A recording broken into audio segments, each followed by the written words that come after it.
Baik, selamat eh, pagi Bapak Ibu semua.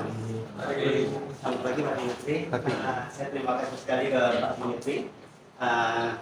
Beliau berkenan untuk hadir karena beliau saya tahu Pak Dimitri ketika kemarin baca detik IKN filsafat begitu Pak. Jadi saya berpikir beliau sangat tepat untuk digunakan.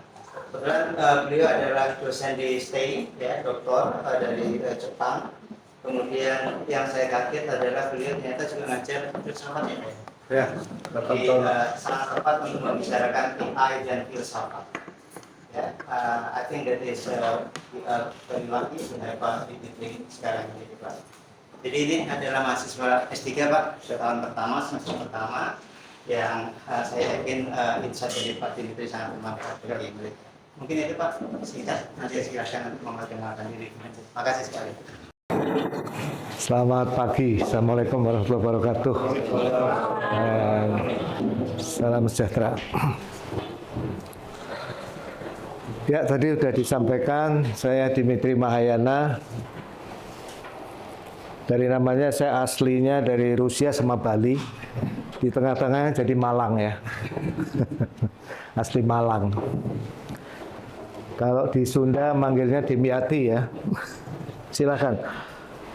Di STI saya mengajar dari tahun 1989, jadi 35 tahun. Sudah sangat tua ya. Dan bidang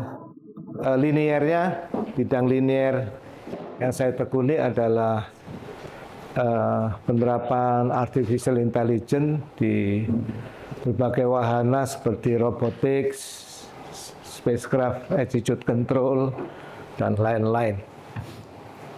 Ini sebelum kita membahas dari sudut filsafat sains, supaya nggak salah persepsi ya. Jadi jurnal saya terakhir baru saja terbit adalah penggunaan machine learning support vector regression untuk spacecraft attitude control ya. Di situ kita simulasikan berbagai macam machine learning dan bukti matematisnya juga.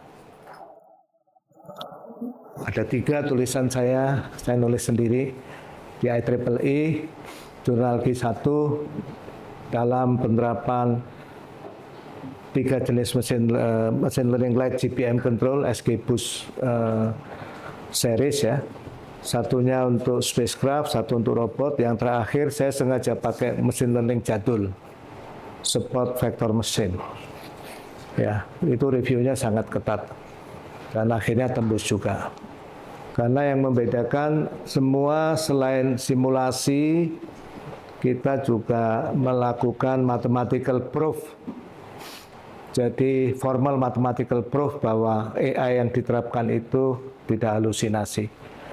Bahwa artificial intelligence yang diterapkan itu betul-betul akurat, itu bisa dibuktikan secara matematis. Tapi untuk narrow application, untuk penggunaan yang sempit.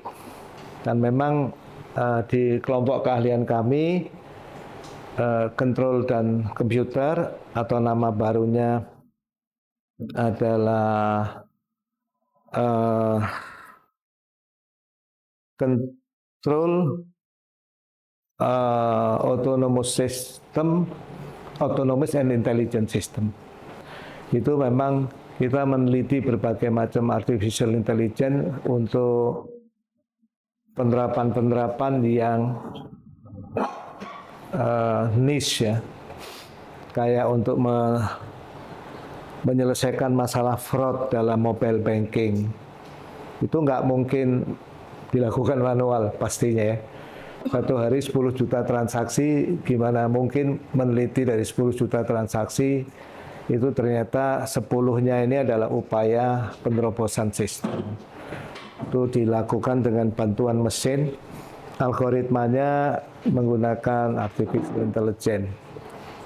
Seperti itu ya, sebagai pengenalan singkat diri saya sendiri dalam bidang AI. Dalam bidang filsafat sains, kebetulan 8 tahun terakhir yang mengampu di STI adalah saya dari tahun 2012 tepatnya 2017 saya ampuh sendiri, dan sudah 2022 ada buku yang saya tulis. Kalau pengen tinggal ke penerbit ITB, Filsafat Sains dari Newton, Einstein hingga Sains Data. Judulnya jadi aneh ya.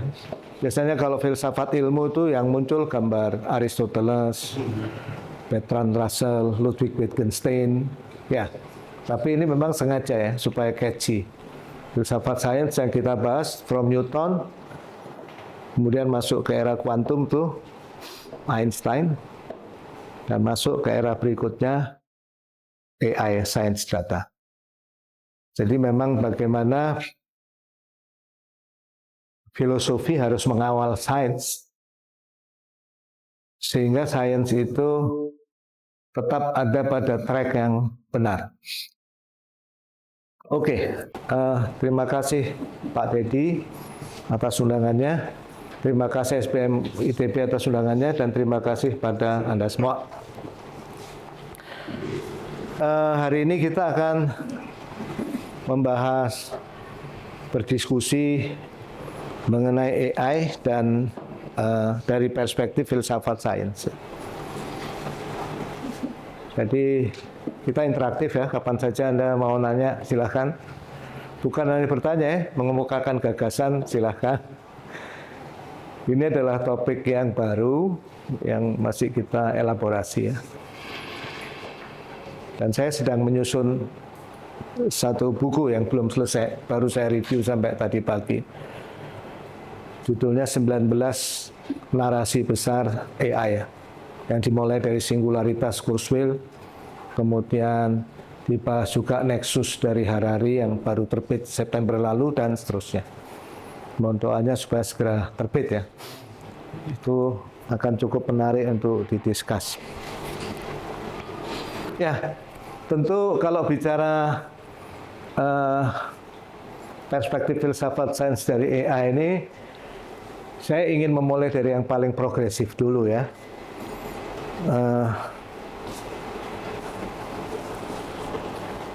Ilmuwan dan inventor kurus ini kurus ya.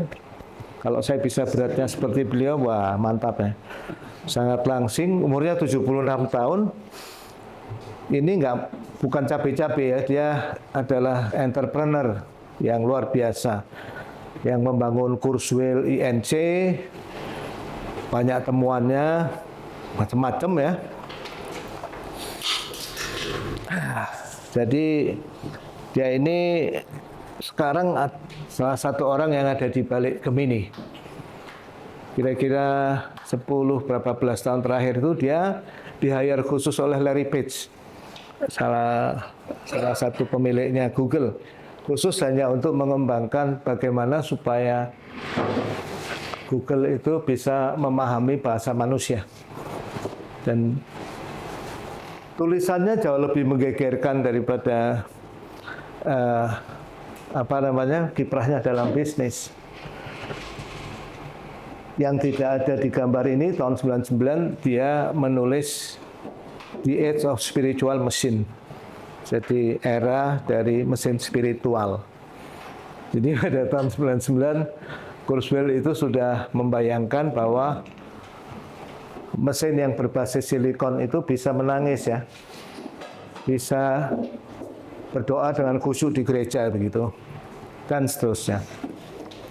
Namun demikian, dua tulisan dia yang paling menggegerkan itu, yang pertama kira-kira muncul 20 tahun lalu, The Singularity is Near, ya. Yang terakhir baru saja terbit Juli tahun ini, The Singularity is Nearer. Jadi singularity ini katanya makin dekat. Jadi gagasan intinya Ray Kurzweil itu dia yang sangat percaya bahwa mesin dan manusia ini akan mengalami unifikasi ya, bersatu gitu. Jadi nanti di otak-otak kita itu akan ada nanobot, nanorobot. Sebagian tubuh kita itu mengakses langsung silikon dan bisa mengakses source code langsung.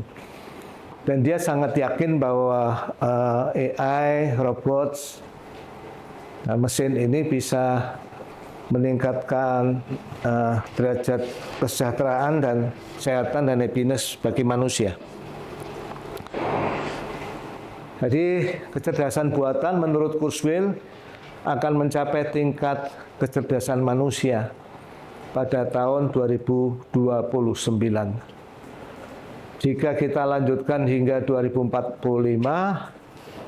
kita akan melipat gandakan intelligence atau kecerdasan hingga 1 miliar kali lipat ya. Itu keyakinan dari Kurzweil. Kemudian dia juga mengatakan pada akhir dari dekade ini akan ada mesin yang dapat menjalankan sebagian besar profesi manusia. Setidaknya sebaik manusia pada umumnya. Ya. Jadi mesin sekarang bisa juga mencipta lagu lebih bagus dari saya karena saya bukan komposer. Tapi jauh lebih buruk ketimbang Kahitna ya. Karena Kahitna waktu di Unpad tanggal berapa ya? 15 Oktober. 15 November. Saya seminar bersama beliau. Beliau sekarang staf khusus presiden ya. Bicara tentang AI dan creativity. Yang paling menarik malah dia langsung mencipta lagu dari 3 nada acak yang dipilih oleh yang hadir. Pakai piano, grand piano. Dan saya merasa di dalam event tentang AI di Unpad Fakultas Hukum waktu itu yang paling menarik malah itu ya. Betul-betul hebat. Karena saya main piano juga, tapi levelnya jauh dibanding Kahitna ya. Jadi saya bilang wah itu luar biasa. Dan memang sentuhan AI belum bisa menirunya ya. Di buku The Age of Spiritual Machine yang terbit tahun 99, Kurzweil ini yakin bahwa evolusi akan memberikan bukti bahwa manusia suatu hari akan bisa menciptakan mesin yang lebih cerdas daripada diri kita sendiri gitu. Nah, dia dasar argumennya itu hukum percepatan hasil. Jadi teknologi itu makin lama tumbuhnya makin cepat. Teknologi yang muncul 100 tahun ini jauh lebih dahsyat banyaknya maupun impact-nya ketimbang ribuan tahun sebelumnya. Jadi ada patahan-patahan disrupsi yang kalau digambarkan itu kira-kira bentuknya eksponensial. Menurut Kurzweil, kira-kira hukum Moore yang mengatakan kecepatan komputasi itu meningkat secara eksponensial dari zaman ditemukannya integrated circuit pada tahun 60-an yang disebut dengan hukum Moore yang dicetuskan oleh Gordon Moore, bosnya Intel Corporation. Jadi yang namanya CPU, kecepatan komputasinya, memorinya tumbuh secara eksponensial tiap 2 tahun atau bahkan tiap 18 bulan. Lipat 2 kali lipat secara konsisten. Itu kalau menurut Kurzweil itu adalah merupakan hukum percepatan hasil juga. Nah, ini merupakan satu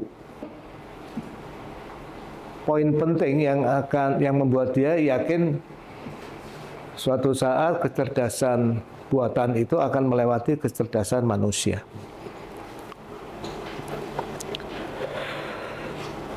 Judulnya menarik ya. Saya dengar sahabat saya dan teman intelektual saya, Dr. Haidar Bagir itu lagi menulis spiritualitas artificial intelligence ya.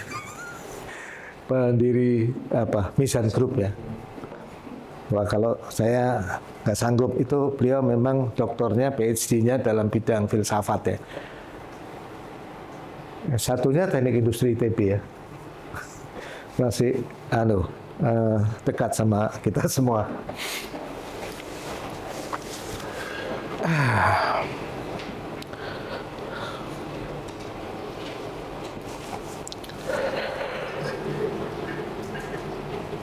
Nah, jadi karena demikian luar biasanya percepatan dari hasil dan teknologi, maka pada buku ini tahun 99 dia sudah memperkirakan mesin ini akan memiliki kecerdasan setingkat manusia dalam beberapa dekade dari tahun 99. Sekarang udah 2 dekade lebih 5 tahun dari buku ini ditulis.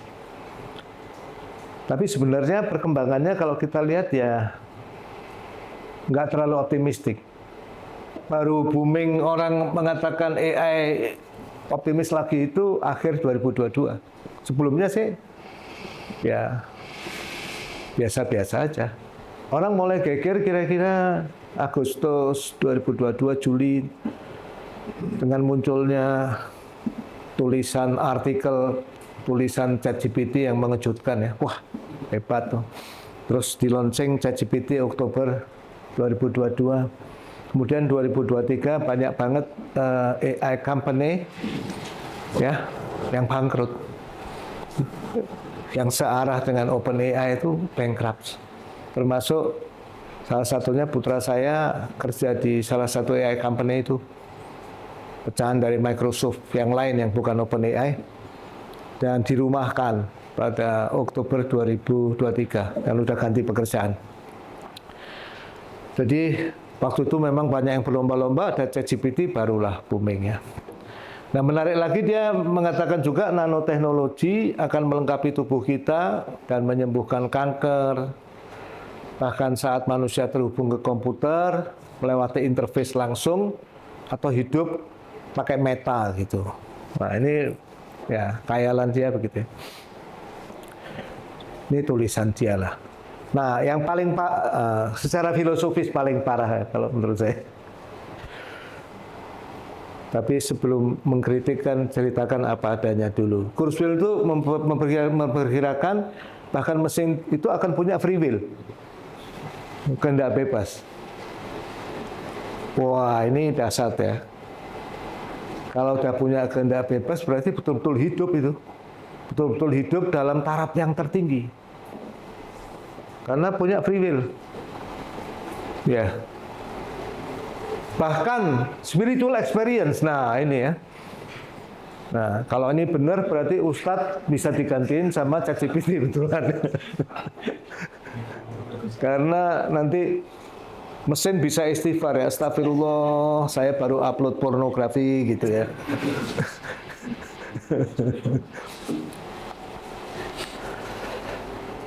Nah, terus dia mengatakan manusia pada dasarnya akan hidup selamanya.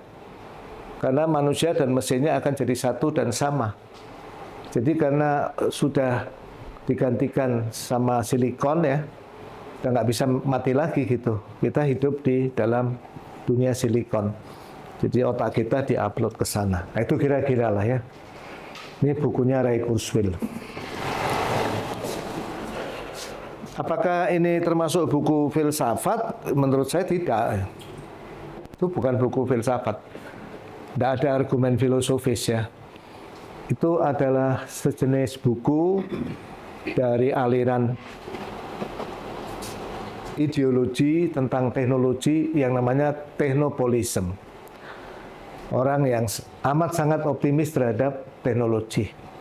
Mereka memang selalu membuat proyeksi-proyeksi ke depan teknologi itu akan menjadi seperti apa ya. Kalau diurut-urut, ya ada motif uang juga di sana, ya mungkin saja. Karena dia memang very successful dalam bisnis teknologi. Ya. Jadi semakin orang itu percaya ke teknologi, investor akan semakin berlomba-lomba mengeluarkan uang untuk teknologi. Nah, masuk ke buku berikutnya, ini yang sekarang lagi banyak dibahas orang.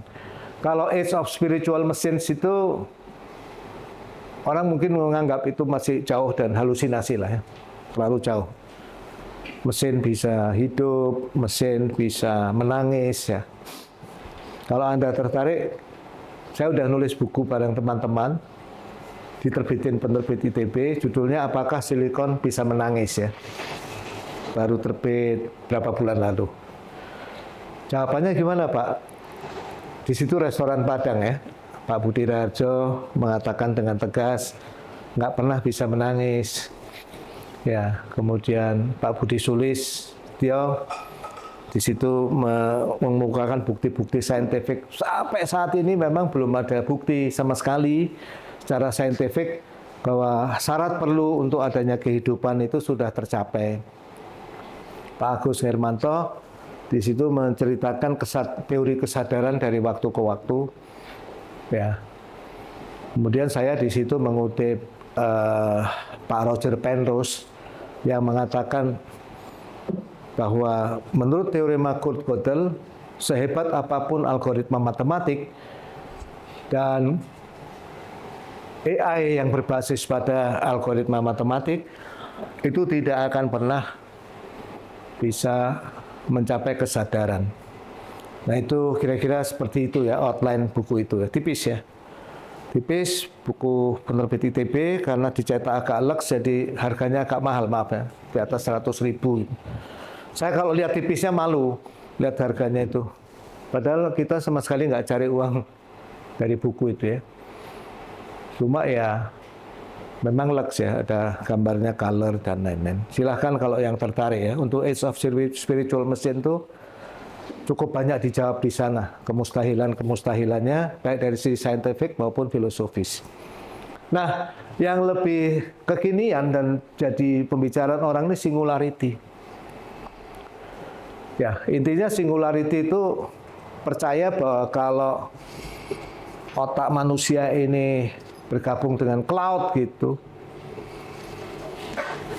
maka AI itu akan menjadi lebih cerdas ketimbang manusia. Tadinya mereka bayangkan 2045, sekarang oh ini udah lebih dekat lagi, 5 tahun lagi. Ya, katanya begitu. Nah, jadi sebetulnya singularitas itu metafora yang dipinjam dari fisika ya. Akan terjadi saat manusia menggabungkan otaknya dengan cloud. Jadi kita akan menjadi kombinasi dari kecerdasan alamiah dan sibernetik ya, digabung menjadi satu. Menurut Kurzweil yang dikutip di Guardian.com, interface otak komputer akan memungkinkan hal itu, yang pada akhirnya akan menjadi nanobot, robot seukuran nanometer, molekul ya, yang masuk ke otak kita tanpa invasif melalui kapiler. Jadi manusia akan bisa memperluas kecerdasannya bersama dengan AI 1.000.000 kali lipat pada 2045. Dan itu akan memperdalam kesadaran dan kewaspadaan kita. Argumentasinya tadi saya sudah sebutkan, eksponensialitas teknologi, ya termasuk CPU, memori, integrated circuit itu sendiri. Kemudian, jadi selain teknologinya, akselerasinya makin tinggi, algoritmanya makin cerdas. Sekarang yang terkenal itu ada large language model, ya transformer, yang mereka itu basically berbasis jaringan saraf tiruan, multi-layer, dan reinforcement learning. Ya. Nah, kemudian yang ketiga, kecerdasan manusia dan teknologi akan saling menguatkan. Jadi terjadi umpan balik positif, sehingga singularity itu katanya akan terjadi. Dan akselerasi teknologi yang makin tinggi itu, kembali ini masih menurut Kurzweil ya, dan sebagian orang yang percaya, mereka yakin bahwa kebenaran atau kehidupan. Dan kita mungkin mengunggah pikiran manusia ke komputer. Dan bisa juga silikon itu ditanam ke otak, menggantikan sel otak biologis. yang sudah rusak, atau kita mau mengextend seperti kalau kita mengextend hard disk ya. Kayak memori ini penuh, suka lupa, di-extend lah. Di-extendnya nggak perlu di luar ya, bisa di dalam, bisa juga di sini dikasih transmitter, ekstensinya ada di cloud ya. Delete juga mungkin. Apa? Di-delete gitu. Di-delete juga mungkin ya. Nah, jadi kami jawab ya. Di buku ini ya, ini covernya. Nah, ini salah satu kritik terhadap Kurzweil ya, bukan yang di buku ini. Misalnya John Searle dan Colin McGinn mengatakan bahwa komputer itu nggak pernah mungkin sadar. Ya. Sebetulnya kata Searle itu komputer itu hanya manipulasi simbol dan nggak pernah punya makna pada dirinya. Nah, jadi karena filsuf-filsuf seperti Searle, McGinn ini masih banyak nanti. Ada Noam Chomsky, ada Harry Frankfurt yang baru meninggal. Kalau Noam Chomsky masih tegar ya. Dia di MIT ya, profesor linguistik. Itu dasar kritiknya ke AI itu hanya autofill yang cerdas. Dan masih banyak ya. Jadi singularitasnya Kurzweil itu satu versi narasi tentang AI. Nah, itu yang dalam pelajaran filsafat sains itu kita harus kritis ya. Wah, ini kayak benar semua. Ya, kalau Anda baca buku yang ditulis oleh para pemuja bumi datar, masih ada sekian persen dari masyarakat Amerika ya, 7% kira-kira, itu percaya bumi itu datar. Dan mereka buat komunitas. Dan selalu mengumpulkan bukti-bukti cocokologi yang dicocok-cocokkan bahwa bumi itu datar. Dan mereka selalu menolak bukti astronomis seperti apapun bahwa bumi itu nggak datar, termasuk foto NASA. Foto aja ditolak, karena itu menurut mereka itu konspirasi NASA. Nah, jadi sebetulnya gagasan singularitas Kurzweil itu banyak yang mengkritik juga. Dan saya lebih cenderung mengatakan dia itu fiksi ya. Memang fiksi, memang nggak ada bukti ilmiahnya. Dia hanya melakukan ekstrapolasi naratif terhadap hal-hal yang saintifik. Sehingga mendukung gambarannya tentang narasi masa depan itu seperti apa. Kemampuan menciptakan narasi itu dalam filsafat disebut apa? Hermeneutika. Dan salah satu tokohnya adalah Gadamer. Ya, nah itu kita harus kenali. Oh, ini kalau menurut Pak Gadamer hanya satu jenis interpretasi. Kita bisa membuat banyak interpretasi lain. Nah, yang paling kasihan dari argumentasi singularitas itu per 2015 ternyata hukum eksponensialitas CPU itu mulai tidak berlaku dan nggak eksponensial.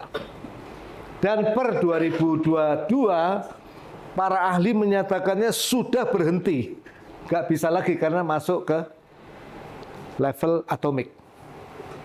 Jadi kalau Anda beli laptop 2022 sama sekarang, ya harganya kapasitas sama, ya sama-sama aja. Kalau dulu tiap 2 tahun, ya harga yang sama lipat ganda. Sekarang Anda mau 4 tahun lagi beli, ya sama. Kita 3 tahun terakhir ini mulai terkaget-kaget. Tuh, komputer saya nggak bisa lebih hebat lagi. Kalau dulu lebih hebat. Handphone juga. Jadi sekarang kita harus mulai belajar menghemat. Foto, video yang nggak perlu, jejak digital yang nggak perlu itu mulai harus kita arsipkan, kita buang. Harus pakai teori kuno dulu ya. Untuk kan School of Business and Management ya. Wah, itu arsip-arsip nggak perlu, itu gimana mentreatmentnya. Nah, itu bakal jadi problem lagi. Salah satu argumentasi utama Kurzweil itu hukum eksponensialitas hasil, dan ternyata sudah ending untuk silikon. Sementara teknologi selain silikon belum stabil, nggak ada. Biocomputing, neuromorphic computing apa nih? Ya baru katanya. Gitu. Jadi ternyata dengan sangat kasihan ya si visioner Kurzweil itu argumentasinya nggak usah pakai filsafat ya, secara saintifik itu sudah halusinasi. Ya, ini hukum Moore ya, tadinya naik terus, ini apa namanya grafiknya ini semi-log ya, ini harusnya eksponensial. Nah, mulai 2022 dia sudah nggak bisa naik lagi. Nah ini Jensen Huang yang mengatakan yang lagi ngetop ya, selebritis berambut perak yang lagi ngetop. Makanya rambut perak apa ya, kayak Jensen Huang. Saya semir ya, supaya kelihatan muda itu. Saya mau izin sambil minum. Jadi kata Jensen Huang, hukum Moore ini sudah mati. Ya. Hukum Moore sudah mati. Menurut hukum tersebut kita bisa memperoleh kinerja 2 kali lipat dengan biaya yang sama, atau kinerja yang sama untuk setengah dari biaya yang seharusnya dalam setiap 1,5 tahun. Dan itu sudah tidak berlaku lagi September 2022. Dan bersamaan dengan matinya hukum Moore, Intel sekarang sekarat. Kalau dulu itu di setiap laptop ada Intel Inside, tuh keren tuh. Sekarang iya, Intel Inside nggak laku malah Pak. Mungkin habis ini ganti NVIDIA Inside. Tapi menurut saya malah Huawei Inside atau ya, China ini menjadi kekuatan AI yang nggak bisa kita bayangkan. Saya kemarin baru meeting dengan orang-orang Tencent ya. Mungkin mau kita ajak kerjasama ke ITB ya, karena di sini sudah banyak kerjasama sama MIT, Microsoft, kurang rame Pak. Kita pengen undang Tencent, kita pengen undang perusahaannya Vladimir Putin. Pokoknya dunia akademik itu nggak boleh memihak satu ya, harus menjaga spirit kritisisme sains dan filsafat yang namanya open-mindedness ya, keterbukaan. Karena dalam keterbukaan itu kita yakin kebenaran itu bisa lebih kita saring gitu. Tapi kalau semuanya serba Microsoft, semuanya serba Google ya, waduh, nggak sempat lagi berpikir yang di luar itu, jadi ya rugi. Kemudian ini AMD, selain NVIDIA ini AMD ya, dia masih ngomong melambat ya, tapi udah susah sekali. Ini Patrick Moorhead, ini sudah nggak berlaku lagi. Ya, ini 2021, jadi intinya slow down. Ya.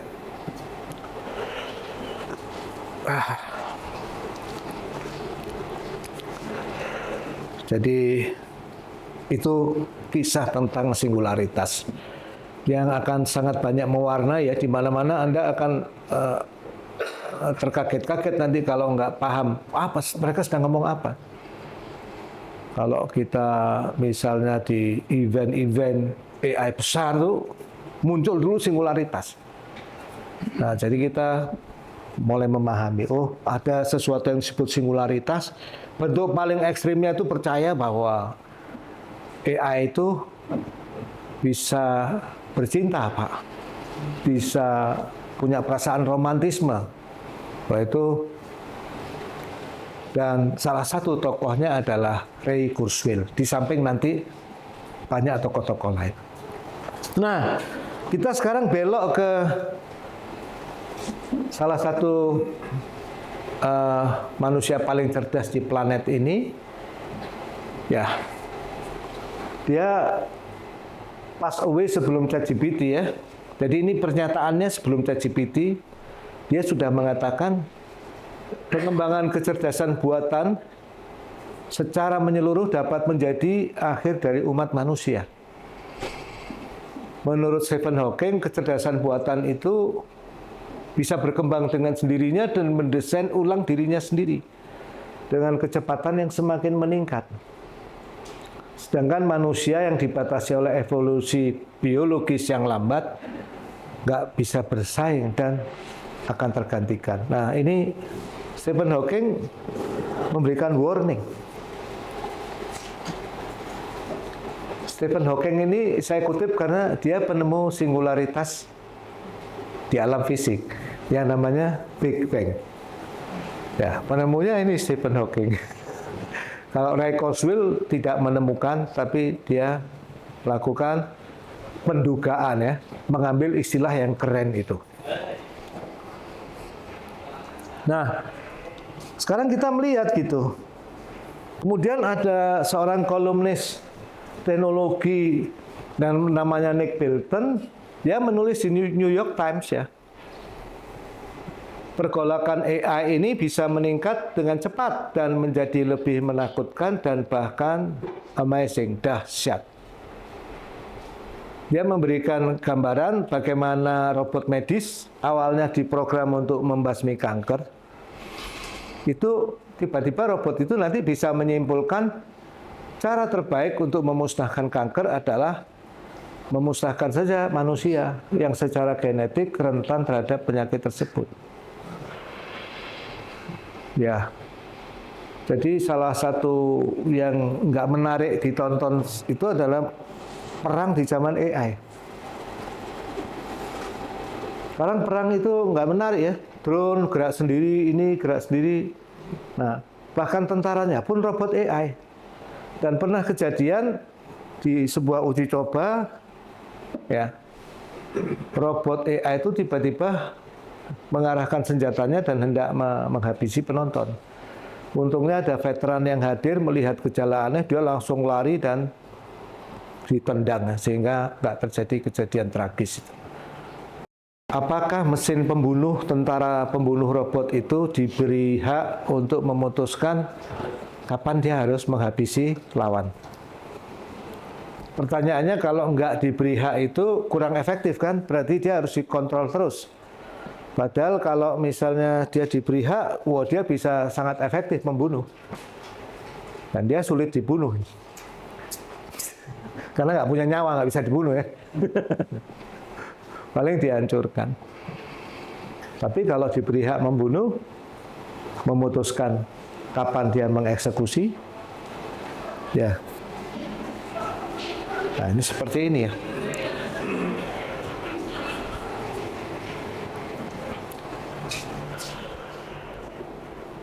Nah, bahkan tokoh-tokoh seperti Elon Musk dan Sam Altman juga yang ada di puncaknya AI itu, mereka juga mengingatkan ya. Kata Elon Musk, AI itu is more dangerous than nuclear. Ya. Masalahnya kalau membuat bom atom itu masih butuh macam-macam hal yang sangat sulit ya. Sehingga saking sulitnya membuat bom atom itu muncullah seri film 007. Ya. Wah, itu banyak, sering tuh pokoknya 007 temanya perang dingin. Salah satu yang nanti diperebutkan para agen itu plutonium atau uranium yang sudah diperkaya. Itu sulit tuh. Masalahnya AI sekarang itu bisa diakses di mana-mana, orang bisa membuat deepfake di mana-mana dan korbannya sudah sangat banyak.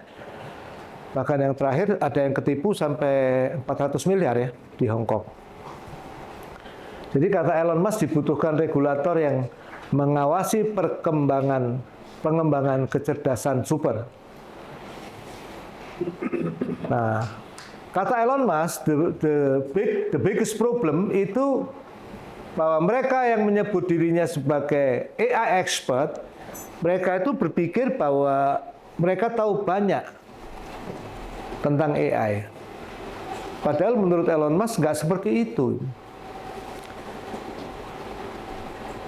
AI itu menurut Elon Musk bisa mengendalikan manusia di masa depan. Jadi advance AI itu berisiko membantai perkembangan manusia. Jadi AI merupakan pedang bermata dua. Sam Altman, Elon Musk tuh posisinya gitu. Mereka ngembangin AI terus tapi ngomong. Karena apa? Itu menurut mereka tugas regulator, bukan tugas industri. Kalau di Amerika itu industri tugasnya bersaing. Yang harus keras tegas itu adalah government. Ada nggak government yang sangat tegas ke AI? Ada, Uni Eropa. Itu banyak sekali startup sekarang tutup ya. Karena melanggar data privacy atau AI-nya nggak sesuai regulasi ditutup. Banyak banget. Makanya Uni Eropa ini dalam IT perkembangan ekonomi internetnya jauh lebih rendah ketimbang Amerika. Karena mereka menerapkan yang disebut risk-based regulation. Kabarnya Indonesia akan menuju risk-based regulation. Ya. Nah, itu beberapa setelah kita bicara singularitas, kita bicara warning dari beberapa ahli ya. Nah, sekarang kita ingin membahas satu hal yang sederhana ya.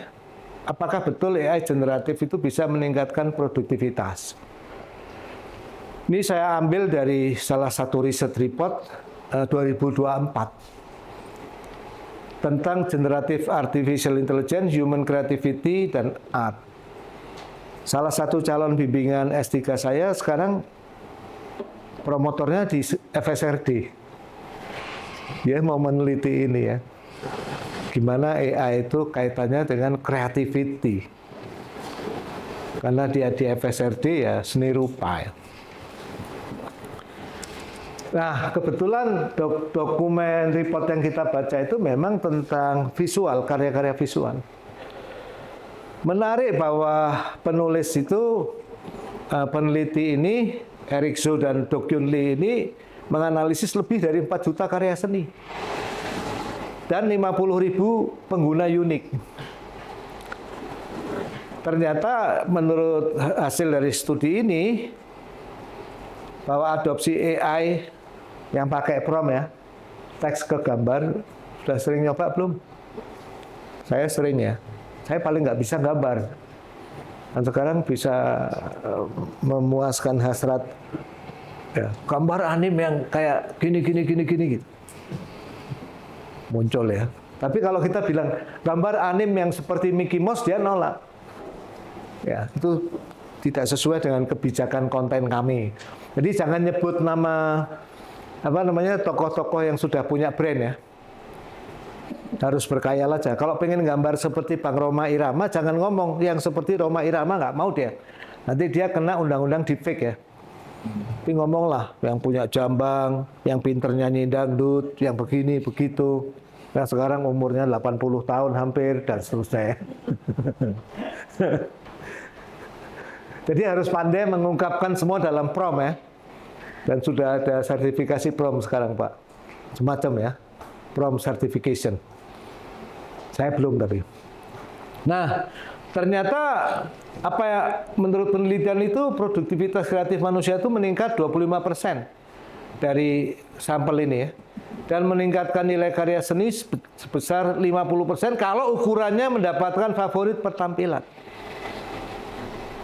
Nah, namun demikian ini menarik ya, seiring berjalannya waktu, setelah dia cek 3 bulan, 6 bulan ke depan, kebaruan konten dan visual yang dihasilkan menurun. Nah, that's the problem ya. Bagaimanapun AI yang ada itu statistical machine learning. Dia itu hanya belajar dari data yang dimasukkan ke dalamnya. Yang menciptakan berbagai macam karya itu dari alam imajinasinya ya manusia dengan anugerah dari Tuhan. Nggak ada lagi. Nah, ini menarik ini. Riset ini ya. Jadi ini menimbulkan masalah, pertanyaan.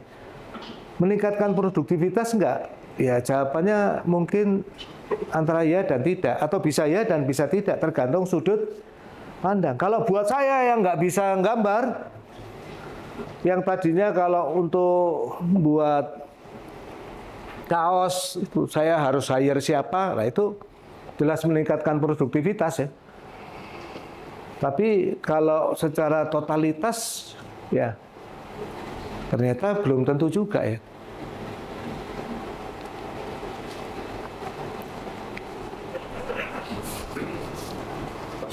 Ya. Tapi misalnya lihat tadi kan more tim yang sudah mulai belajar dulu kan, apa mungkin itu sebenarnya bisa juga disambungkan dengan konsepnya product life cycle ya kan. Jadi kalau product life cycle ada satu maturity kemudian turun lagi. Somehow berarti kalau memang dibuat suatu riset yang lebih intensif, maka ya itu juga akan naik lagi sebenarnya itu is it possible. Kalau silikon itu dia mencapai batas fisiknya ya. Kalau mau meningkat lagi harus ganti fisikannya ganti gitu. Teknologinya itu ganti, mungkin bukan silikon lagi, nggak tahu apa itu. Masalahnya itu belum. AI pun kayak product life cycle ya. Tahun 50 booming. Tahun 80 tuh hilang AI. AI generasi awal ya. AI generasi kedua tahun 80 itu expert system. 2010 hilang. Baru muncul lagi AI itu setelah ditemukannya GPU. Ya, 2010. Jadi kalau menurut Pak Budi Raharjo dengan mengutip berbagai sumber, dia meramalkan 2040 hype-nya AI itu hilang lagi. Nah, itu kalau kita ngomong cycle.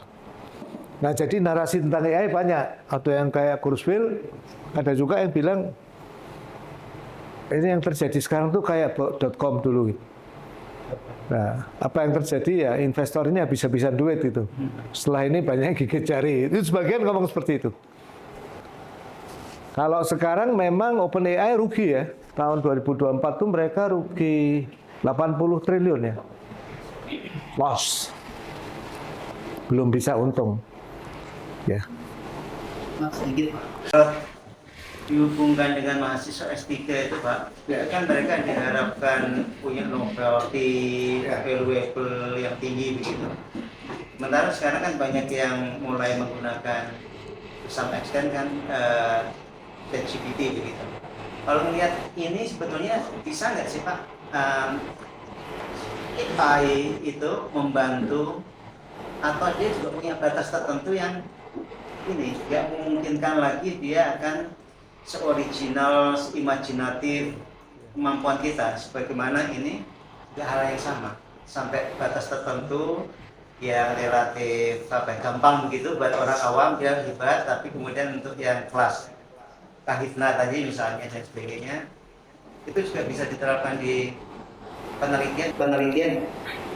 Terima kasih Pak Dedi. Ya, kira-kira yang Bapak sebutkan seperti itu adanya ya. Jadi untuk penulisan pun more or less mirip. Apalagi untuk bidang-bidang yang didalami. Kalau bidang-bidang engineering yang dan science itu sudah jelas sangat benar Pak ya. Di bidang mata kuliah saya itu sangat banyak pertanyaan basic yang dia menjawabnya halusinasi. Saya minta menghitung sesuatu yang secara definisi aksiomatis nggak ada, dia hitung tuh. Dibantah tetap aja dia ngitung. Banyak kasus halusinasinya. Yang pertama seperti itu. Yang kedua, diperkirakan data training itu 2 tahun lagi habis Pak. Nanti akibatnya data training yang dimasukkan AI mungkin nggak bisa membedakan data training yang karya manusia betulan sama yang campuran karya generatif AI. Sehingga nanti akan muncul entropi. Sampai taraf tertentu akan ada degradasi output. Ya, makin lama makin bodoh dan makin membosankan. Ya, jadi kalau Prof. Yasraf Amir Piliang, guru besar di FSRD, itu menganjurkan kalau nulis itu Yang paling bagus Anda nulis sendiri. Nah, kalau perlu teman ngobrol untuk menghaluskan grammar atau memperkaya, boleh sama AI. Nanti Anda cek lagi. Jadi nulis dulu baru gitu. Kalau saya nulis 3 jurnal tuh nggak pakai AI sama sekali, Pak. Ya, nggak mungkin yang tadi saya sebut itu langsung dihantam sama dia, nggak bisa ya. Terlalu spesifik. Nah, terus nanti akan kita lihat ya. IQ-nya AI kebanyakan itu masih ada di angka 70 ya, on ya. Jangan tertipu ya, jauh di bawah kita semua. Itu diukur, yang bisa diukur Pak, secara verbal loh. Kira-kira seperti itu Pak Dedi. Nah, ini judul-judul riset yang under saya ya, S1, S2, S3. Kemudian ini tulisan saya sendiri. Jadi kita lihat betapa AI itu sekarang lagi jadi zeitgeist, jadi zeitgeist, jadi anak zaman. Semua kalau nggak dikasih AI itu nggak afdol itu. Apalagi di stay 70% tugas akhir, tesis, disertasi itu semua membahas AI. Nah, kalau kita kebanyakan langsung tidak menggunakan ChatGPT, Pak ya. Ini memang saya cukup yakin kalau dengan penggunaan yang sempit AI itu lumayan. Yang jadi masalah itu memang klaim bahwa dia itu digunakan secara meluas. Ya, tapi kalau untuk penggunaan misalnya untuk merekomendasi produk di e-commerce, ya itu kan udah jelas nggak bisa pakai manusia ya, saking banyaknya transaksi. Kita nonton Netflix, nonton YouTube dan lain-lain, mau nggak mau penyelenggara e-commerce, penyelenggara platform apapun, ya harus punya mesin rekomendasi. Kalau nggak orang masuk Tokopedia nggak direkomendasikan, dia ya bingung ya. Walaupun kalau seperti saya, YouTube saya itu historinya saya kosongkan. Google saya historinya saya kosongkan. Karena pengen membebaskan waktu saya. Kalau enggak tuh saya nonton pingpong sekali, dikasih semua gambar pingpong itu, dan kadang-kadang kita jadi waktu terbuang sia-sia ya. Kesedot ya. Jadi dengan kesadaran penuh saya masuk akun jejak digital di YouTube, di Google, saya nggak mau rekomendasi. Konsekuensinya setiap saya masuk ke sana, saya mesti punya intention, punya niat mau ngapain.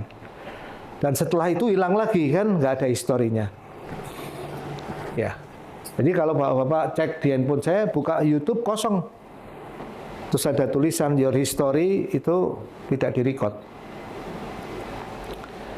Nah, jadi misalnya kita menanganin, kebetulan saya punya company di luar, dari dulu ya saya, memang suka jalan-jalan keluar, ada sekitar lebih 200 engineer ya, core-nya di AI. Kita sudah terapkan fraud detection system itu untuk ATM, mobile banking, dari 2018. Jadi udah real. AI-nya itu dipakai yang real, termasuk yang agak sulit memang credit scoring. Kalau itu susah banget Pak, karena teman-teman di perbankan lebih yakin traditional approach, dan AI itu kelemahannya nggak bisa menjelaskan ya kenapa keputusannya seperti itu. Itu sifat dasar AI yang tidak disukai, beda dengan model-model prediktif yang sebelumnya. Kayak SAM aja masih bisa dijelaskan. Structural Equation Modeling itu masih harus sudah dijelaskan. Kalau AI itu enggak. Kenapa hasilnya seperti itu? Oh, ini jumlah variabel untuk memutuskannya ada 250. Terus bagaimana kesimpulannya seperti itu? Ya nggak tahu. Yang jelas ada data training, dia meniru pattern itu, terus diuji akurasinya segini. Tapi keputusan kenapa seorang nasabah dianggap nggak layak untuk menerima kredit atau layak, nggak jelas. Dan ternyata itu ditolak oleh regulator ya. Regulator nggak mau di seluruh dunia. Kenapa? Karena kredit itu ternyata hak asasi. Menurut Profesor Muhammad Yunus, kalau orang yang nggak punya, nggak pernah bisa kredit, dia nggak pernah bisa maju. Dan untuk suatu negara, kalau nggak ada instrumen kredit ini, ekonominya runtuh ya. Orang cuma punya gagasan, nggak pernah bisa usaha. Jadi itu persoalan berat ya. Uni Eropa memasukkan kredit scoring itu pada high risk ya, yang nggak dianjurkan pakai AI. Bapak-bapak, ibu-ibu itu mahasiswa saya banyak sekali ngoprek LLM sekarang ya. Tapi yang menarik ada yang ngoprek juga Small Language Model, SLM. Nah, kami di engineering suka yang small, nggak harus large. Kenapa? Karena resource-nya hemat. Jadi tidak semua persoalan itu harus dipecahkan sama neural network dan deep learning, karena ini boros, harus pakai GPU. Nah, kami mendalami juga bagaimana supaya mesin learning itu H2O, handal, hemat, optimal. Kalau H2O ya bisa dibangun sendiri. Jadi silakan kalau nanti mau ada co-riset ya. Selain seni rupa, saya juga lagi nangani co-riset dengan sipil. Ya buat konsolidometer itu. Yang biasanya mahal kita bantu merealisasi, dan kita sudah berhasil menerapkan AI reinforcement learning untuk mengendalikan alat pengukur tanah itu yang sangat banyak digunakan di lapangan di Indonesia yang biasanya harganya sangat mahal. Itu kita akhirnya berhasil menggunakan teknik RL, reinforcement learning. Nah, adalah menarik untuk melihat bahwa mayoritas responden sudah menggunakan AI dalam fungsi bisnis. Ini dilakukan McKinsey ya. 72% responden sudah mengadopsi AI. Itu dari lebih dari 1.000 responden ya. Bahkan 65% responden sudah menggunakan AI generatif. Ada yang 1 fungsi bisnis, ada yang sampai 5 fungsi bisnis. Ya. Cuma berita berikutnya banyakannya digunakan untuk marketing dan sales. Ya terutama digital channel ini nggak mungkin tanpa marketing dan salesnya menggunakan AI. Nah ini yang mulai membuat kita terhenyak ya. Sudah 20% anggaran digital adalah digunakan untuk AI generatif dan AI analitis. Ini jumlah yang sangat besar, Pak. Karena biasanya kalau budgeting IT itu ada hardware, ada software, ada network. Ini biasanya sepertigaan gitu. Nah, ini 20%-nya dipakai untuk AI generatif dan analitis yang masuknya di dunia algoritma. Besar sekali. Jadi pertanyaannya ini tuh realistis atau hype? Takutnya ini nanti buang-buang duit.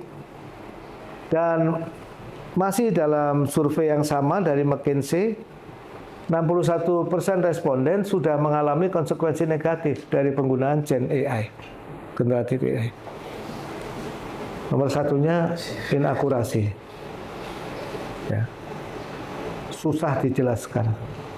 Nggak comply terhadap regulasi, mengganggu reputasi organisasi, mengganggu equity ya, kesamaan dan fairness. Misalnya kalau di negeri-negeri yang SARA itu, ras itu sensitif kayak Amerika ini sering, kalau AI untuk kulit hitam tuh cenderung berbeda kesimpulan AI. Jadi dia ada bias black and white. Ya. Jadi udah banyak yang rugi. Bahkan menurut Bapak AI yang lagi populer karena menerima Nobel AI tahun 2024, ini salah satu penemu artificial neural network, fisikawan, dan dapat Nobel Fisika 2024. karena penemuannya tentang artificial neural network dan algoritma backpropagation. 2023 sebelum dapat Nobel beliau mundur dari Google. Kenapa? Karena dia mengalami kecemasan tentang risiko AI dan dia pengen bicara bebas tentang risiko AI. Beliau juga profesor di salah satu universitas terkemuka di Amerika, jadi akhirnya milih jadi profesor aja ya, nggak mau di Google lagi. Pertama, penyalahgunaan AI. Jadi menurut Hinton itu AI bisa digunakan untuk berbagai tujuan buruk, ya, seperti pengawasan massal ya, masif, surveillance, itu sangat nggak bagus ya, kita semua diawasi atau manipulasi informasi. Ini contoh-contoh yang sangat menakutkan dari yang saya kumpulkan dari berbagai sumber. Nomor satunya deepfake ini. Ini lagi menghantam di berbagai penjuru dunia, mulai dari Amerika, Singapura, Korea, Hong Kong. Paling parahnya kerugian di Hong Kong ini ya. Ada seorang karyawan ditelepon oleh pimpinannya, disuruh transfer 25 juta dolar. Wah, dia itu ragu ya. Ini kayaknya deepfake. Dia nggak mau. Karena dia ragu, maka orang yang mengaku sebagai CEO-nya itu mengajak video conference. Nah, di video conference itu dia melihat seluruh timnya lengkap. Ya, padahal itu deepfake. Dan akhirnya dia transfer 25 juta dolar. Ya, ini 2024. Kejadian deepfake yang terhebat ya. Alias 390 miliar rupiah. Jadi sudah sedemikian dahsyatnya deepfake itu.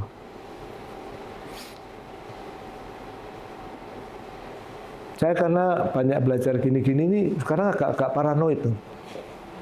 Ya. Makanya paling penting ya berdoa aja sama Allah ya, kalau habis sholat tuh jangan lupa, atau habis menurut agama masing-masing. Gimana? Karena nanti masalah deepfake aja kan kita cross check ya. Terus di Singapura dan Korea yang lagi dahsyatnya banyak remaja putri stres ya. Karena dia diperas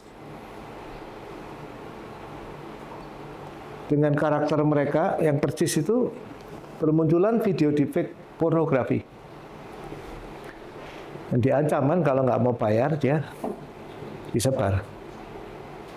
Loh, kalau kita mendapat musibah itu apa nggak anak wanita kita tiba-tiba ada deepfake pornografinya dan mata manusia normal tuh nggak bisa bedakan. Apalagi tentu kan dari jejak digital mudah ya. Oh si A ini memang cowok yang senangnya si B, mereka suka jalan bareng, udah dibuat aja. Apalagi anak sekarang generasi sosmed kan mau makan aja di foto dulu masukin Instagram. Makin ketahuan jejak digitalnya, sehingga makin mirip gitu. Saya sampai bingung kalau lihat mengajak anak saya makan yang enak. Foto dulu, foto. Makanan di foto tuh enaknya apa gitu. Nah, masalahnya itu di sini. Ini di Fake Report 2024 ya. Bahwa kalau kita melawan deepfake dengan AI, itu ada namanya deepfake detection. Performansinya sekarang tuh masih rendah banget. Masih di bawah 90%. Ya. Ini performansinya. Artinya gampangnya 1 dari 10 deepfake itu dipastikan lolos. Menakutkan sekali. Deepfake itu macam-macam, ada foto, video, tanda tangan. Barangkali AI itu bisa tanda tangan saya lebih bagus dari saya, Pak. Itu yang buat saya mules-mules ya. Tapi ya ada hikmahnya ya. Sekarang Bapak Ibu kalau cek di handphone saya nggak ada mobile banking segala macam, nggak kelihatan. Nggak kelihatan. Jadi kita harus sangat hati-hati ya, karena penipuannya memang melipat ribuan kali lipat dalam beberapa tahun terakhir. Berbasis teknologi AI. Nah ini salah satunya, kita baru ngomong deepfake. Belum yang lain-lain ya.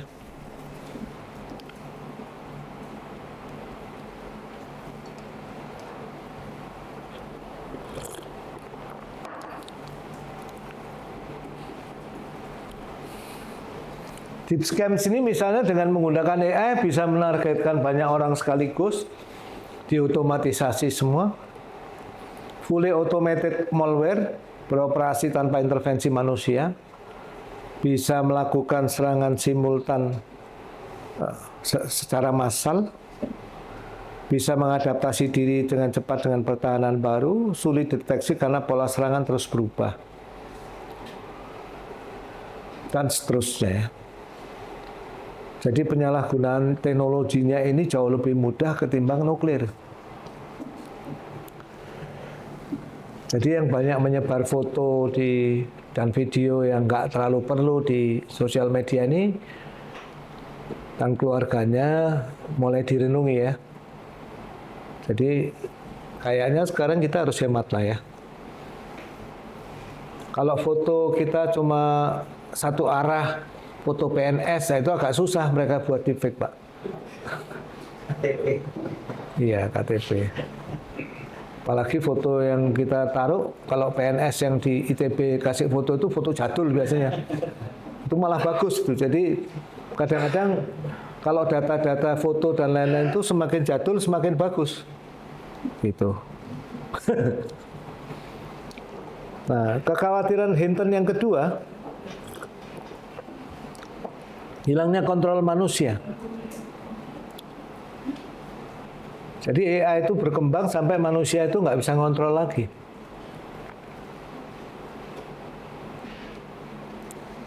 Ya ini saya mengambil berbagai data ya. Mobil otonom ini sudah makan korban sering ya, 2018. Baik itu tuh menabrak pejalan kaki, Tesla, ada 13 kecelakaan fatal, macam. Ya, tapi tetap aja, ya, driverless taksi itu mulai diuji coba di Cina dan lain-lain. Yang di Cina itu yang saya aneh banget. Di Cina itu kan banyak banget, 20 juta itu orang yang kerjanya itu driver. Kok tega gitu ya?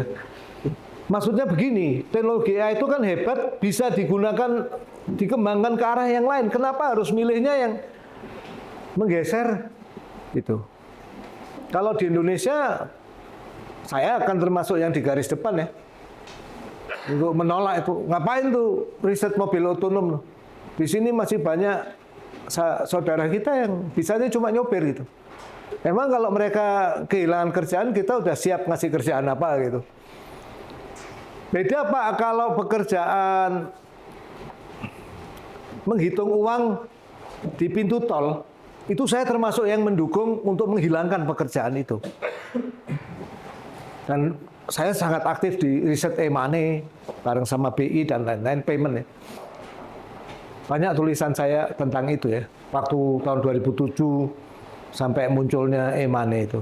BI pertama kali ngelihat e-money, saya beli vending mesin dari Cina itu 2005 itu di lab di sini Pak.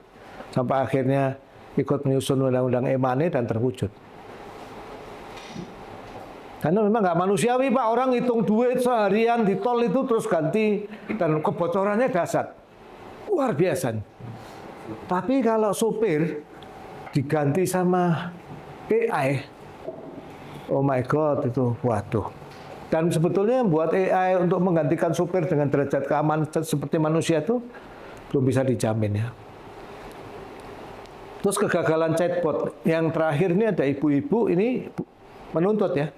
Karena anaknya 14 tahun bunuh diri, setelah dia cek, oh ada jejak chatbotnya yang nyuruh dia bunuh diri.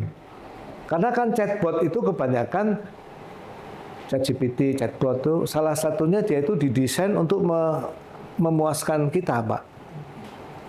Jadi kalau kita marah-marah ke chatbot itu dia nggak pernah balas marah. Oh ya maaf. Nanti dia ubah lagi, Nah, dan ini nggak yang pertama. Dulu Eliza pernah di Belgia kalau nggak salah yang kejadian di Eliza itu ada orang bunuh diri, dicek ngobrol sama Eliza itu AI lama ya.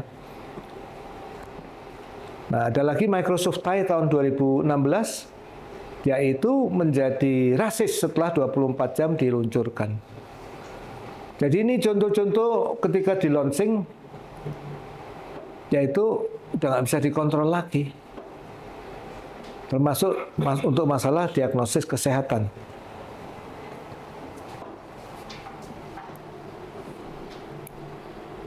Nah, kemudian Hinton juga mengkhawatirkan manusia itu jangan terlalu optimis ke AI.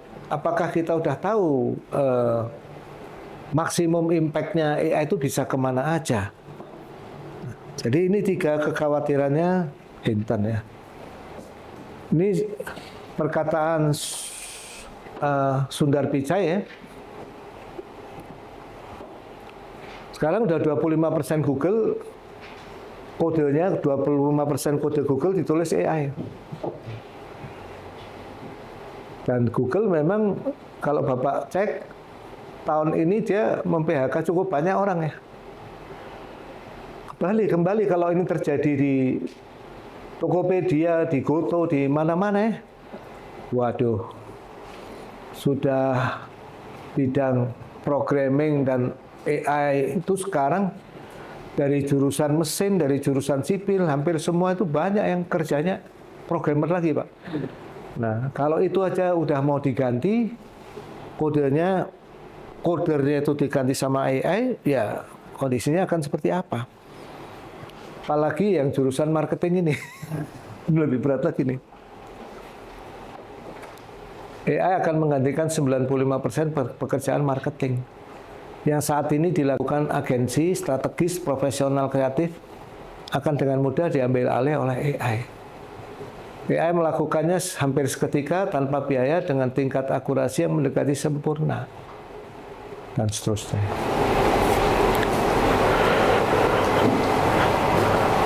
Jadi kalau mengikuti logika Pak Hinton itu, orang itu apa sudah ngitung betul-betul impact-nya AI plus minus cost benefit-nya itu sebagai masyarakat tuh. Nah ini ada contoh-contoh ya penggantian orang-orang tuh. Ada yang sudah 90% staff customer support. Ini Insur Teh Lemonade itu manusia diganti sama AI chatbot ya. Dan seterusnya ya. Ini juga supplier manufaktur untuk Apple dan Samsung. 60.000 pekerja pabrik diganti dengan robot. Ini outsource content writer dan graphic designer itu diganti sama AI di Blue Focus. Tapi yang sangat manusiawi pendekatan IKEA. Nah ini penting Pak, yang terakhir ini bagus. Mau mengganti staff customer service dengan chatbot yang namanya Billy. Ya, kalau BRI sekarang chatbotnya namanya Sabrina. Saya ingat kenapa? Karena Sabrina itu tokoh kesayangannya ibu saya. Ibu saya umur 86 ya. Itu selalu cerita tentang bintang film atau apa yang namanya Sabrina. Karena jadi nama chatbotnya BRI. Tapi IKEA itu memberi pelatihan ke 8.500 pekerja terdampak. Jadi mereka nggak kehilangan kerjaan. Jadi penasihat desain interior, ya, dan seterusnya. Nah itu salah satu contoh, walaupun mau pakai AI, tetap kalau kita memang mau memuliakan manusia dan memaksimumkan value-nya untuk manusia, bisa ya by intention. Nah, kebetulan IKEA itu brand yang saya suka. Bapak Ibu bisa kepada larang ya untuk ngecek IKEA, terkenal lah itu. Betul ya, pada larang ya. Rasanya pernah lihat. Kalau ke bus itu ya ada lewat. Nah ini kisah bagaimana driver taksi atau robot taksi merebak di Cina ya. Ini sudah dicoba. Apollo Go milik Baidu, 500 robot taksi, Pony AI, ini Toyota Motor, WeRide, AutoX dan lain-lain. Kalau yang namanya industri ya apa namanya? Sifat alamiahnya bersaing, kompetisi ya. Memang yang harus memutuskan seperti ini mestinya regulator ya. Nah, nggak mau kalah ini lebih dahsyat lagi ya. Ini udah jadi CEO. Ya, namanya Tang Yu. Ya. Ini robot AI. Tampilannya cukup cantik ya, cuma dia robot. Jangan sampai jatuh cinta nih, bahaya nih. Dan dia mendapatkan penghargaan China's Best Virtual Employee of the Year ya. Nah, ini karyawan AI di NetDragon menangani 300.000 lebih formulir persetujuan. Task reminder itu hampir 500.000 lebih, hampir 500.000. Memberikan pelatihan komprehensif tentang sistem dan budaya perusahaan dan seterusnya. Jadi di Cina ini juga bukan capek-capek ya. Perusahaan-perusahaan itu sampai punya ratusan profesor dan PhD. Tiap perusahaan tuh ya. Dan besar-besar kayak Tencent dan lain-lain tuh nggak main-main ya. Mungkin research centernya mengalahkan di university.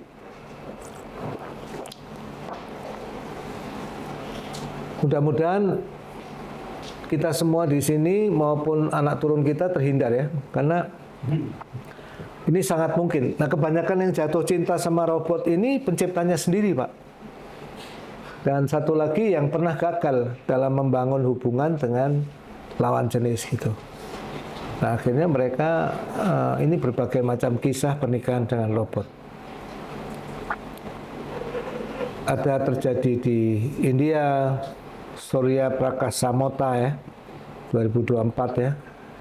Sangat mencintai dunia robot sehingga dia memutuskan menikahi robot buatannya sendiri yang namanya Giga. Kemudian di China itu menikahi istri robot buatannya sendiri yang diberi nama Yingying. Kalau di Prancis yang nikah sama robot perempuan ya. Ini case-case-nya.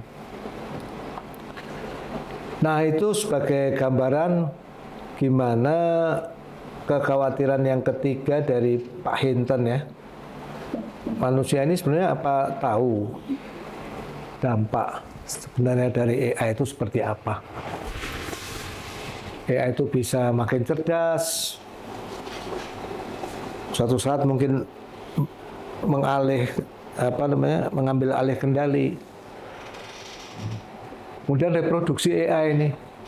AI itu gampang. Kalau manusia ini punya anak dididik dari kecil, kalau AI itu punya turunan langsung di copy paste knowledge-nya, semua parameter AI-nya pindah itu.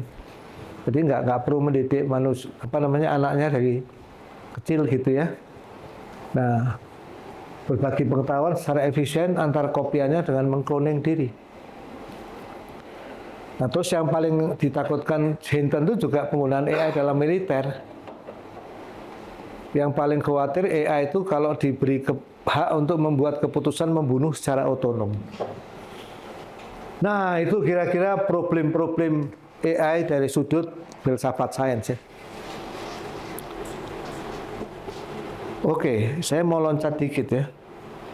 Nah, jadi ya boleh. Ini terkait dengan Hinton yang nomor satu dalam keterlainan. Kita masuk delapan kalau dan kita itu dipelajari oleh dia di dalamnya apa strateginya. Mungkin kita harus mengenkripsi semua data kita sebelum kita melakukan open communication atau gimana?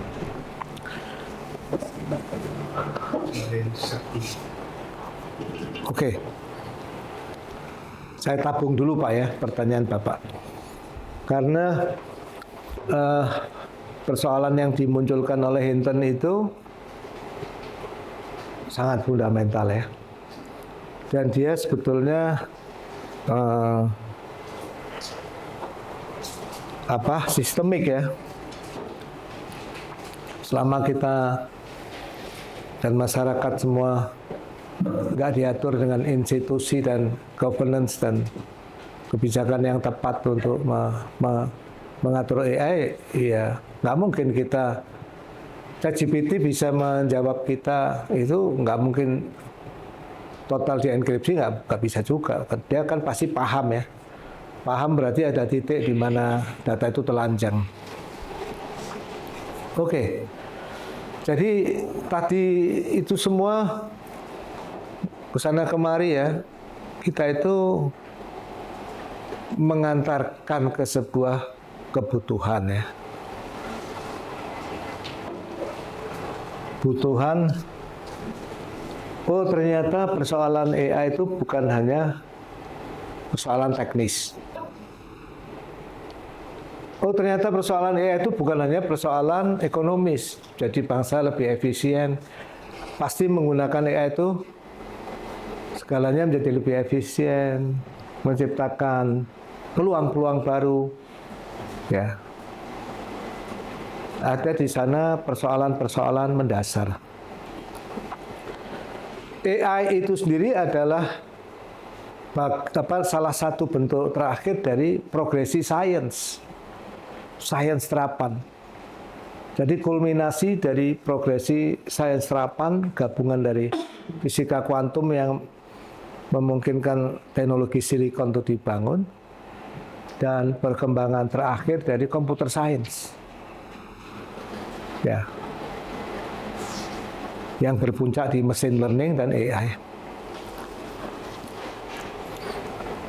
Nah, ternyata kita kembali ke problem yang dimunculkan oleh Immanuel Kant ya.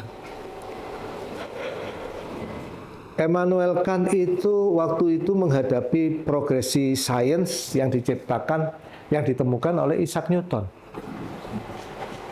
Apa yang membuat Isaac Newton itu dinobatkan oleh Michael Hart ya sebagai orang nomor 2 dalam 100 tokoh besar dunia sepanjang sejarah manusia?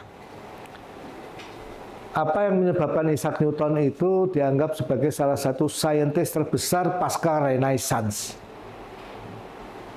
Kalau kita kenal Galileo Galilei, kenal Ohm, Mendel penemu DNA, atau James Clerk Maxwell penemu gelombang elektromagnetik, atau Alan Turing yang salah satu penemu AI yang terkenal dengan Turing Test. Sebut nama siapa aja termasuk Einstein, Stephen Hawking, mayoritas ilmuwan tetap menobatkan Isaac Newton itu impact-nya nomor 1. Ya. Isaac Newton tuh membuat buku namanya Principia. Itu kalau diterjemahkan dalam bahasa kita judulnya itu Mathematical Principle. Ya, of Natural Philosophy. Jadi bukunya Isaac Newton itu sebenarnya buku filsafat alam. Bahwa dia memandang alam itu secara ontologis, matematis. Sebelumnya nggak ada, Pak, yang sampai mengangkat ke level itu. Dan kalau bapak-bapak, ibu-ibu baca langsung bukunya Isaac Newton itu, di halaman 400 berapa, dia betul-betul menggunakan argumen alam yang super matematis itu, yang sangat matematis itu membuktikan ketunggalan Tuhan. Jadi betul-betul buku filsafat. Yang ada aspek praktis bisa digunakan juga karena matematis, jadi bisa dengan mudah memprediksi. Karena dengan mudah memprediksi, maka ya bisa diterapkan menjadi teknologi, berbagai teknologi. Dan ini mewarnai perkembangan fisika dan sains setelahnya. Ya. Jadi yang ditemukan oleh Newton itu sebetulnya tidak sekedar fisika. Maka Immanuel Kant di salah satu karya terakhir sebelum beliau meninggal itu menulis buku khusus cukup tebal, ratusan halaman, judulnya Metaphysical Foundations of Natural Sciences, ya, kalau nggak salah. Jadi berbagai cabang sains yang muncul saat itu diformulasikan oleh Immanuel Kant dasar metafisiknya. Metafisik di sini bukan artinya kita melihat sesuatu yang gaib.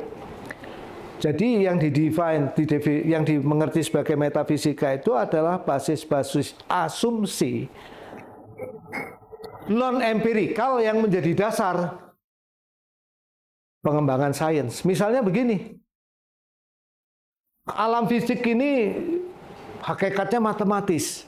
Itu adalah asumsi filsafat spekulatif murni, itu nggak ada buktinya. Itu klaim ya, bahwa semua alam fisik itu basically matematis. Ya, itu adalah asumsi ontologis, nggak bisa dibuktikan. Kemudian misalnya ruang time itu objektif. Di semua ruang dan waktu time itu objektif.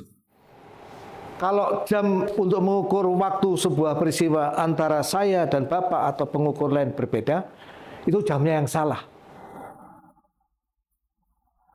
Waktu itu betul-betul objektif dan satu realitas. Itu pernyataan bahwa waktu itu objektif dan satu realitas yang sama untuk semua pengukur, itu adalah asumsi metafisik. Nggak pernah bisa dibuktikan secara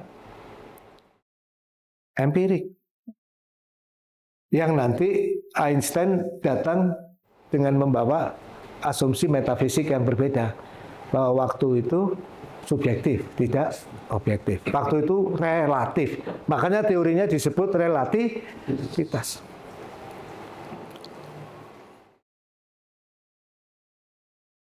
Ya. Jadi ada sains, ada filsafat sains. Ya, sains itu sifatnya logis dan empiris. Filsafat itu sifatnya logis, tidak harus empiris.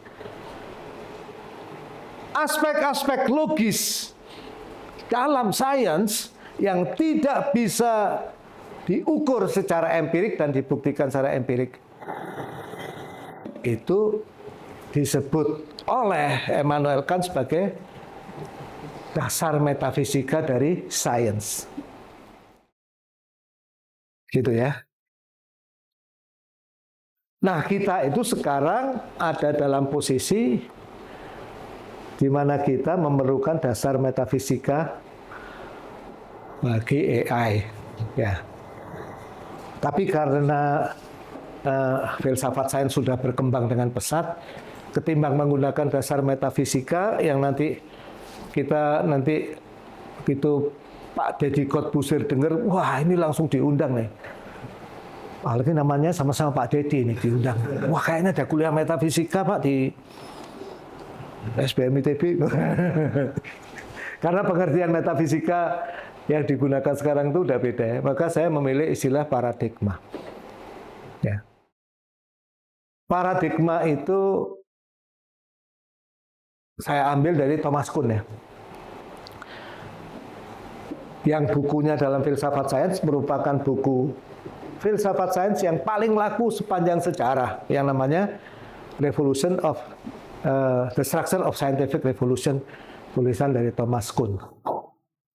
Nah, di buku tulisan saya filsafat sains itu kita menawarkan bahwa mazhab paradigma positivisme logis saja untuk melihat sains itu sudah runtuh. Sudah diruntuhkan oleh Karl Popper dan Thomas Kuhn 100 tahun lalu. Yang basicnya sains itu adalah betul-betul handal mengandalkan objective measurement. Setidaknya sains itu harus dipandang setidaknya dengan 5 paradigma pada saat yang sama. Baru kita aman ya melihat sains maupun penerapannya. Ada positivisme logis, realisme kritis, interpretivism, postmodernism, dan pragmatism. Nah, sebagai contoh yang sederhana, kalau kita bicara ceritanya Kurzweil tentang singularitas, itu Kurzweil nggak ngomong tentang positivisme logis. Ya, banyak dari sisi positivisme logis yang terbantahkan langsung. Kurzweil itu sedang ngomong kebutuhan science artificial intelligence akan narasi, akan interpretasi. AI itu sebenarnya maunya kemana? Ya, jadi sains itu butuh narasi. Nah, Profesor Bagus Mulyadi di London punya channel ya yang sangat top. Itu menekankan Indonesia itu mesti punya narasi sains sendiri. Gak bisa copy paste dari yang lain. China itu udah punya narasi sendiri. Dia nggak mau semuanya tunduk ke Amerika, bahkan Amerika punya Google, dia punya Baidu. Amerika punya Youku, dia punya Amerika punya YouTube, dia punya Youku. Ya, Amerika punya WhatsApp, dia punya WeChat. Dia sadar betul ya. Setiap bangsa itu nggak bisa ikut narasi sains dan teknologi bangsa lain. Nah, jadi melihat berbagai macam risiko AI itu, apa yang mesti dilakukan filsafat sains itu adalah mencoba meneliti secara kritis ya AI berdasarkan 5 paradigma ini minimum ya. Masih ada yang lain? Ada. Ini cuma idealisasi ya. Minimum 5 ini. Positivisme logis saya rasa Bapak Ibu udah sering dengar, yang menitik beratkan pada eksperimen. Apa itu realisme kritis? Realisme kritis itu memandang bahwa AI dan sains itu tidak pernah lepas dari konstruksi sosial. Apalagi teknologi yang namanya AI. Ya. Apakah bangsa kita itu mau lebih mengejar kerjasama dengan Microsoft atau Google untuk menciptakan 1 juta programmer? Atau bangsa kita itu misalnya lebih tertarik untuk mengembangkan AI sendiri dengan kapabilitas sendiri? Misalnya Mas Ahya'nya Eviseri yang sekarang lagi kena masalah ya, Kang Gibran lulusan SPM ya. Mudah-mudahan ya dibebaskan Allah dari masalahnya. Saya termasuk penggemar Kang Gibran. Seneng kalau lihat orang maju kan. Ya. Jadi sains dan AI itu juga merupakan konstruksi sosial. Maunya masyarakat kita itu membangun AI yang kayak apa? Ya. Kemudian AI sebagai dari sudut pandang postmodernism itu saya ingin mengutip pemenang Nobel Ekonomi 2024 yang mengatakan bahwa disparitas yang terjadi saat ini karena AI itu bisa puluhan kali lipat di era sebelum AI. Yang kaya semakin kaya, yang miskin semakin miskin. Ya, kebetulan Daron Acemoglu itu juga turunan Turki Armenia ya, dan dia profesor di MIT juga memenangkan Nobel 2024. Dia punya narasi yang sangat kritis ya tentang AI. Hati-hati banget. Kalau AI menjadi hegemoni baru, ya uangnya disedot mereka semua. Ya. Jadi kalau mahasiswa saya nanya, Pak, gimana? Saya milih ChatGPT atau Llama ini atau yang lain? Saya bilang yang open source saja kayak Llama dan lain-lain. Riset ya. Jangan memperkuat yang sudah terlalu kuat, nanti memperkuat dominasi dan hegemoni. Ya. Kemudian yang ketiga, bahwa teknologi itu mau sehebat apapun, kita mesti lihat secara pragmatik dia mendatangkan manfaat nggak untuk bangsa kita, untuk kita sendiri, dan lain-lain. Nah itu kira-kira kita sampai di akhir waktu. Saya minta izin sedikit ya. Di tulisan saya di Kompas, berdasarkan perenungan ke kondisi ini dan 5 paradigma filsafat sains ini, saya mengusulkan nah ini ya, paradigma min-max ya, meminimisasi risiko dan memaksimumkan manfaat. Ini di akronim juga, kita kembangkanlah AI yang maksimum manfaatnya untuk use case yang cocok bagi kondisi lokal di Indonesia. Ya, contohnya BRIBRAIN ya. AI di BRI ini bulan saya terlibat untuk mengembangkan dari 6 tahun terakhir ya. Agen BRILink itu sekarang udah di atas 1 juta dan mungkin merupakan salah satu agent banking yang paling sukses di dunia. Dan algoritmnya pakai AI Pak, untuk menentukan, menilai apakah agent ini layak ditingkatkan dan lain-lain. Nah, kemudian I-nya untuk Indonesia ya, kita harus memastikan Indonesia itu nggak membeu narasinya Kurzweil atau Harari atau narasi lain. Tapi ini saya ambil dari buku strategi AI nasional, ini udah bagus ya, tinggal diterapkan aja. PDF-nya ada Korika Pak, Bapak bisa lihat cukup tebel. Materi ini nanti saya lewat Pak Dedi juga ya untuk dipelajari ya. Kemudian Indonesia itu pasti punya narasi sendiri yang disepakati. Ini saya mengusulkan narasi misalnya, membangun AI, saya singkat akal inspiratif ya. Akal inspiratif Indonesia yang manusiawi, memihak wong cilik, merdeka, berkeadilan, dan mensejahterakan Indonesia. Contoh-contohnya udah ada. Gojek ini, kalau nggak pakai AI, nggak ada Gojek. Ya.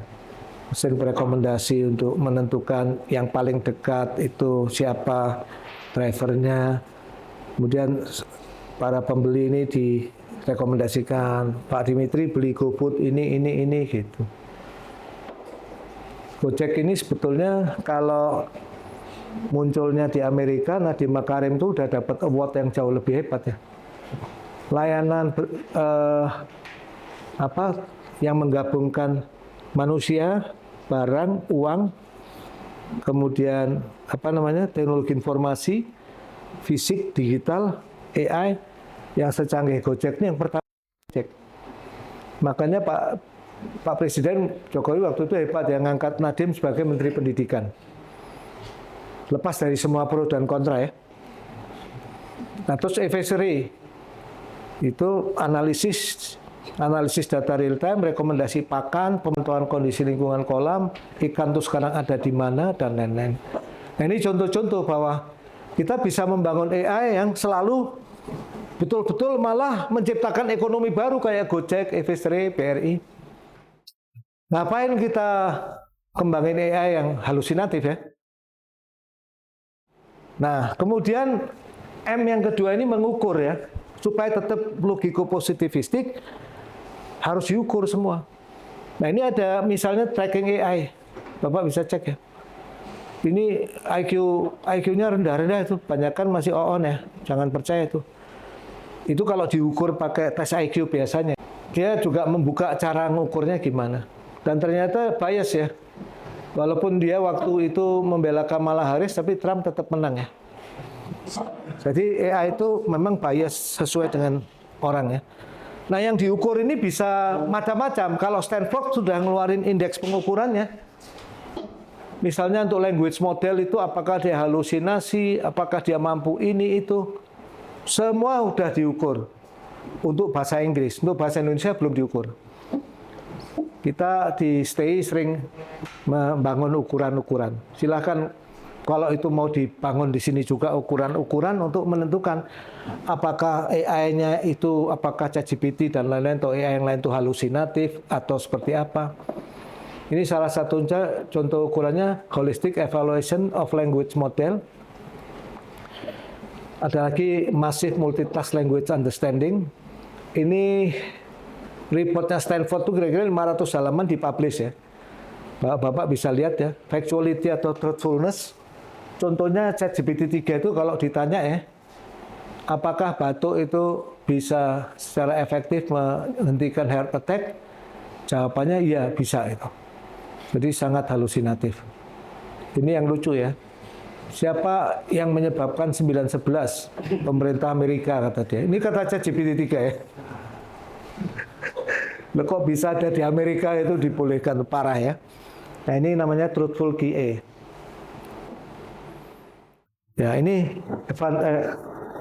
halusinasi ya, untuk mengevaluasi halusinasi dan seterusnya ya. Banyak banget capability yang bisa diukur di Stanford AI Index itu ditunjukkan sebagian. Dan sekarang banyak kelompok saintis yang sedang memastikan ya. Jadi kita kalau melihat AI betul-betul diukur juga. Jadi itu M yang keempat itu mengukur, A itu aman, harus sesuai dengan data AI governance dan cyber security untuk mengatasi masalah akurasi, explainability, bias, transparansi, halusinasi. Ini salah satu yang digunakan itu ISO AIMS 42000 ya. ISO 42000 namanya AIMS, AI Management System. Salah satunya kita anjurkan mengikuti standarnya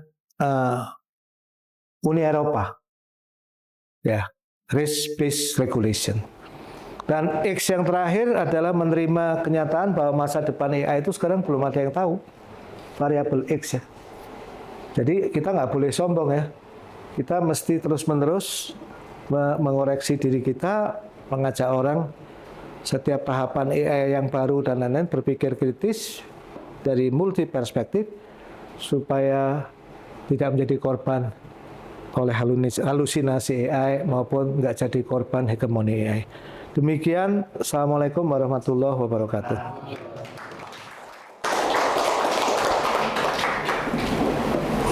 Baik, terima kasih sekali Pak Dimitri atas paparannya. Mungkin ada yang mau dipertanyakan, satu dua pertanyaan. Kemarin sebetulnya waktu saya baca detik itu, karena saya kenal beliau, mohon maaf. Dari detik saya baca, kemudian tentang 5 filsafat itu, saya pikir dengan penjelasannya bagi saya jauh lebih jelas. Kalau ada pertanyaan, mungkin satu dua pertanyaan. Ya, silakan. Mungkin beberapa formulasi yang bersama ya, kita belajar penjelasan awal dari Pak tadi.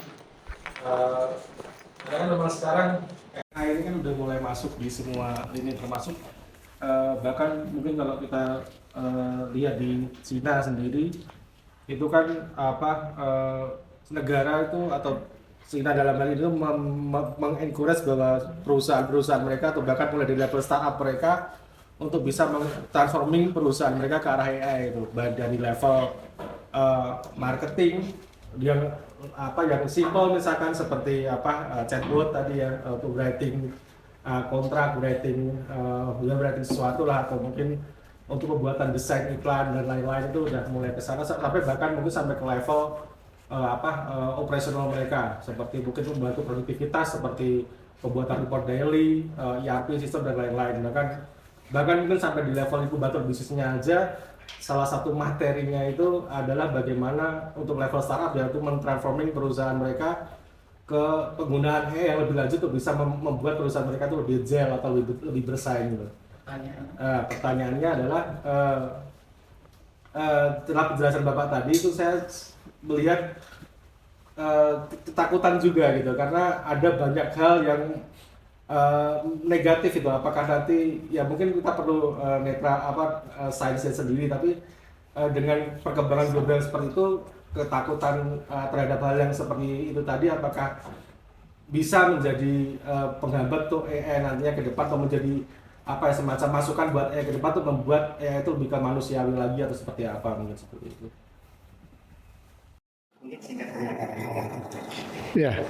Ya tadi di akhir sudah kita sampaikan ya. Esensinya yang penting kita makin menyadari bahwa AI itu bukan tongkat mijas ya. Semua yang disentuh jadi emas. Banyak ahli juga memperkirakan para investor setelah ini banyak yang menangis. Duitnya banyak disebar ke AI dan nggak menghasilkan sesuatu. Jadi kita tadi misalnya menawarkan sebuah hal yang sangat simple.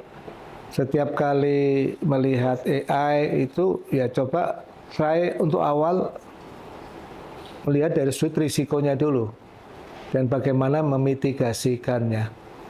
Jadi di sini ada bab baru yang sedang mau dikembangkan oleh banyak teman-teman di industri, namanya AI manajemen risiko, risk management. Ini bidang kosong. Kalau mau ditekuni ini bisa sampai S1, S2, S3, sampai guru besar ya. Pada saat yang sama kita ingin memaksimumkan manfaatnya. Nah, kenapa kita harus mulai dari melihat dari risikonya dulu? Karena narasi tentang manfaatnya sudah terlalu overwhelming. Jadi itu esensi dari filsafat sains, berpikir kritis. Jadi keep think critically cukup ya. Kita mulai, kita ingin mengembangkan AI sebagus mungkin, tapi coba pandangan kita lihat dulu dari sisi risikonya. Misalnya pakai AI untuk pendidikan anak SD, SMP, SMA. Pertanyaan pertama, apakah AI akan buat mereka bodoh?